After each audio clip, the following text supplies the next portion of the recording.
Find the equation of a line passing through 2, 2 root 3 and inclined with the x-axis at an angle of 75 degrees. तो हमारी जो line है वो 2, 2 root 3 इस point से पास हो रही है और ये एक एंगल बना रही है एक्स एक्सिस से 75 डिग्रीज। तो एक बार वीडियो पॉज करो, खुद से ट्राई करो कैसे निकालेंगे इस लाइन की इक्वेशन। ओके, अब 75 कोई इतना कॉमन एंगल नहीं है बट इतना अनकॉमन भी नहीं है। इस क्वेश्चन में हमारे पास एक पॉइंट है और एंगल है। एंगल से हम स्लोप निकाल सकते हैं। स्लोप हो जाएगी इस लाइन की tan 75। अब यहां पर tan 75 निकालने के लिए हमें ट्रिग्नोमेट्रिक आइडेंटिटीज यूज करनी होंगी। तो एक बार करते हैं और एक बार स्लोप आ जाएगी हमारे पास तो स्लोप पॉइंट फॉर्म से हम ये इक्वेशन निकाल सकते हैं। तो पॉइंट तो है, स्लोप निकालनी है, तो स्लोप निकालेंगे tan 75 डिग्रीज। अब 75 को इस तरह से ब्रेक करना है कि जो एंगल्स हमारे बने उनका tan हम निकाल सके। तो 75 कैसे होगा, ये हो जाएगा tan 45 प्लस 30, ऐसे ब्रेक होगा। 45 का भी पता है और 30 का भी पता है, तो इस तरह से सॉल्व कर सकते हैं। अब tan 45 प्लस 30 यहाँ पर क्या करेंगे, अब ये दो अलग अलग एंगल्स है तो यहाँ लिख सकते हैं tan a प्लस बी, ये हो जाएगा tan a plus tan b by 1 minus tan a tan b।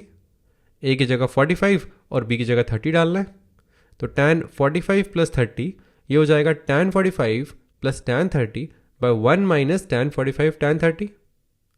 ये हो जाएगा tan 75 और यहाँ पर आ जाएगा 1 प्लस 1 बाय रूट 3। tan 45 1 होता है, tan 30 1 बाय रूट 3 और डिनोमिनेटर में है 1 माइनस 1 टाइम्स 1 बाय रूट 3। अब ऊपर नीचे रूट 3 एलसीएम लेके कैंसिल आउट करते हैं। ऊपर आ जाएगा रूट 3 प्लस 1 और नीचे आ जाएगा रूट 3 माइनस 1। तो इस तरह से हमने tan 75 निकाल लिया ट्रिग्नोमेट्रिक आइडेंटिटीज को यूज़ करके। यानी कि हमारी स्लोप आ गई, स्लोप है root 3 plus 1 by root 3 minus 1। तो स्लोप आ गई, पॉइंट आ गया। अब स्लोप पॉइंट फॉर्म लगा सकते हैं।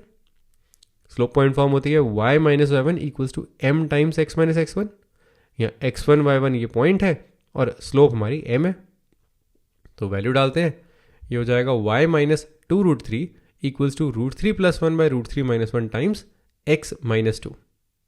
अब यहाँ तक भी रोक सकते हैं बट इसको हमें सिंप्लीफाई करने की ज़रूरत पड़ती है कभी कभी, तो चलो प्रैक्टिस कर लेते हैं।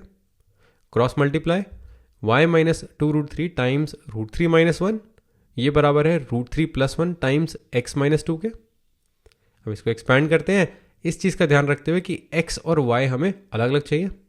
तो root 3 minus 1 into y minus 2 root 3 into root 3, root 3 हो गया 3 टाइम्स 2 हो गया 6, तो हो जाएगा माइनस 6 माइनस माइनस प्लस, तो ये हो जाएगा plus 2 root 3 equals to root 3 plus 1x minus 2 root 3 minus 2। अब सारी टर्म्स को अलग अलग करते हैं, x और y इस साइड, बाकी सारे इस साइड।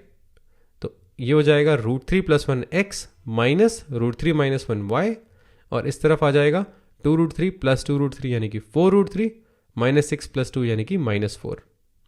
तो इसको लिखते हैं, यह root 3 plus 1x minus root 3 minus 1y equals to 4 common 4 times root 3 minus 1। तो इस तरह से हमने निकाल ली इस लाइन की इक्वेशन जो 2, 2 रूट 3 से पास करती है और एक एंगल 75 डिग्रीज बनाती है एक्स एक्सिस से।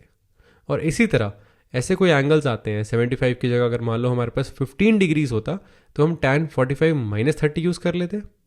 और अगर कोई और एंगल होता तो हम देखते कौन सी अप्रोप्रिएट ट्रिग्नोमेट्रिक आइडेंटिटी यूज़ कर सकते हैं उसका tan निकालने के लिए।